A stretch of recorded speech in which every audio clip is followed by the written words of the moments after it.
آپ کو آگاہ کریں، ریڈ زون میں اسمبلی کے باہر پاکستان مسلم لیگ کے رہنماؤں کی پریس کانفرنس کے دوران پاکستان تحریک انصاف کے کارکنان نے دھاوا بول دیا۔ اسی پر مزید بتا رہے ہیں نمائندہ A1 ٹی وی میاں عبدالباسط۔ جی عبدالباسط، آگاہ کیجیے گا کیا معاملہ ہوا ہے؟ اس وقت یہاں پر صورتحال یہ ہے کہ پاکستان مسلم لیگ نون کی پریس کانفرنس کو ہائی جیک کر لیا گیا تھا پاکستان تحریک انصاف کے کارکنان کی جانب سے۔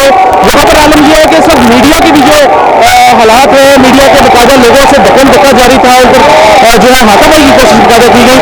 اس وقت میں آپ کو یہ مناظر دکھا رہے ہیں سینٹ ہاؤس کے بالکل سامنے، جہاں پر اب سے کچھ دیر بعد اسمبلی ہال میں جو ہے وہ عدم اعتماد کا ووٹ لینے کے لیے وزیراعظم نے اجلاس طلب کیا تھا۔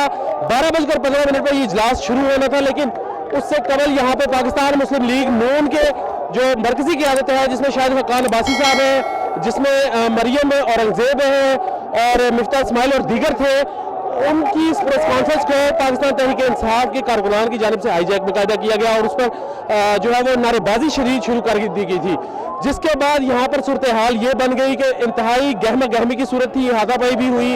اس دوران ابھی اسلام آباد کی پولیس جو ہے وہ یہاں پر پہنچی ہے، لیکن ابھی تک سچویشن کو جو ہے کنٹرول نہیں کیا جا سکا۔ یہاں پر حالات یہ تھے کہ میڈیا پرسنز کو بھی جو ہے وہ کچلا جا رہا تھا، دھکم دھکا باقاعدہ ہو رہا تھا۔ علاوہ ازیں پاکستان کے سابق وزیر اعظم شاہد حقان عباسی پر کارکنان کی جانب سے ہاتھ بھی اٹھایا گیا، جس پر پاکستان مسلم لیگ نون کی مرکزی قیادت نے برہم ہوتے ہوئے گراؤنڈ کے بارہ بار چکر کاٹنے شروع کر دیے تھے۔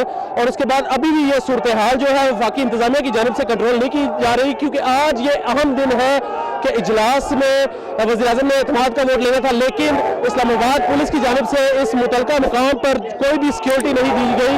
کافی دیر بعد اسلام آباد پولیس کے چند اہلکار آئے، لیکن وہ بھی اس صورتحال کو قابو نہیں پا سکے۔ جی بہت شکریہ عبدالباسط آپ کا تفصیلات سے آگاہ کرنے کا۔ یہ تھی A1 ٹی وی کی تازہ ترین مزید خبروں سے باخبر رہنے کے لیے دیکھتے رہیے A1 ٹی وی۔